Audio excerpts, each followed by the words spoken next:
কিন্তু আমরাও দিয়েছি। হ্যাঁ, মনে হওয়ার কিছু নেই, তন্নি নির্দলীয় স্বতন্ত্রভাবে করেছে, এজন্য ওকে ছেড়ে দিয়েছে। জসিম যদি নির্দলীয় এবং স্বতন্ত্রভাবে করতো, আমি যদি জানতাম সে ভিপি পোস্টে প্রার্থিতা করছে, আমি আমার পোস্টে ছেড়ে দিতাম ওর সম্মানে।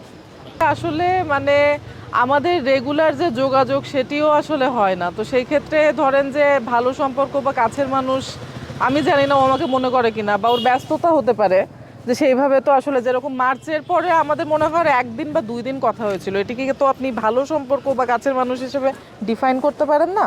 তো এটিও আসলে আমার এমনিতে আমার সামাজিক নিরাপত্তা হুমকির মুখে, আমাকে আর বিপদে ফেলেন না, এটা একটা ব্যাপার। আরেকটা ব্যাপার হচ্ছে যে আমি কোনোভাবে যদি প্রভাব বিস্তার করারই হতো, আমি তো ইতোমধ্যে করতাম। আমি একটা কোনো সিঙ্গেল নির্বাচনী কোনো আচরণবিধি ভঙ্গ করি নাই, বা ধরেন যে আমাকে যত রকমভাবে আক্রমণ করা হচ্ছে আমি কিন্তু কোনোটার কাউন্টার দিচ্ছি না।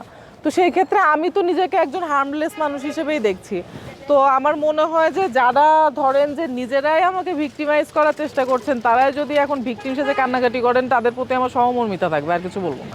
সবশেষ ডাকসু নির্বাচনে আপনি প্রতিদ্বন্দ্বিতা করেছিলেন নিরপেক্ষভাবে, স্বতন্ত্রভাবে।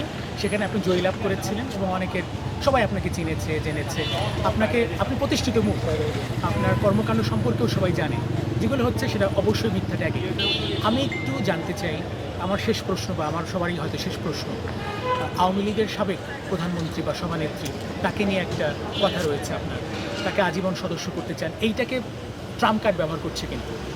আসলে এই প্রশ্নের উত্তর আমি আগেও দিয়েছি, আমি জাস্ট ছোট করে এক বাক্যে বলি যে তখন আমি পুরো একটা প্যানেল হচ্ছে মানে ছাত্রলীগের বিরুদ্ধে যে জয়ী হয়ে এসেছিলাম, আমার মানে আমার কাজ করার সংকট, কিংবা আমার যেরকম উদাহরণস্বরূপ যদি বলি, আমাদের 3বার একটা হচ্ছে 20তলা ভবন একনেকে অনুমোদন হয়েও কার্যক্রম থেমে যায়, এই রকম একটা চ্যালেঞ্জিং অবস্থা আমার ছিল, এটা একটা পয়েন্ট।